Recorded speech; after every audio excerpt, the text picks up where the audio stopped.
Hi అండి, అందరికీ నమస్కారం. Welcome to poles collection Vijayawada Ramavarappadu. అందరూ ఎలా ఉన్నారు? చాలా అంటే చాలా థ్యాంక్ యూ సో మచ్ అండి. ఈచ్ అండ్ ఎవ్రీ రీసెల్లర్కి, కస్టమర్కి చాలా హ్యాపీగా ఫీల్ అవుతున్నారు రీసెల్లర్స్.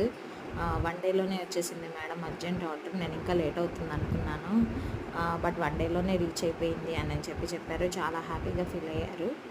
అండ్ వాళ్ళు 2 సెట్స్ ఆర్డర్ చేసుకున్నారు. క్వాలిటీ కూడా చాలా బాగుంది మేడం అని చెప్పారు. మంచి రివ్యూ ఇచ్చారు. ఇదంతా మీ అందరి సపోర్ట్ వల్లేనండి. Thank you so much. Resellers ఎవరన్నా ఉన్నా కూడా నాకు స్క్రీన్ మీద కనిపిస్తున్న నెంబర్కి పిన్ చేయండి. నేను లింక్ పంపిస్తాను రీసెల్లర్స్కి. అండ్ సేమ్ డే డిస్పాచింగ్ ఉంటుందండి. విజయవాడ వాళ్ళకైతే వన్ డేలోనే మేమే డైరెక్ట్గా వెళ్ళి వాళ్ళకి పార్సిల్స్ అనేది డెలివరీ చేస్తాము. ఇదంతా మన ఓన్ స్టాక్ అండి. మస్ట్ అండ్ షుడ్గా మన ఛానల్ని లైక్ చేయండి, షేర్ చేయండి, ఫాలో చేయండి, అండ్ రివ్యూ కూడా ఇవ్వండి.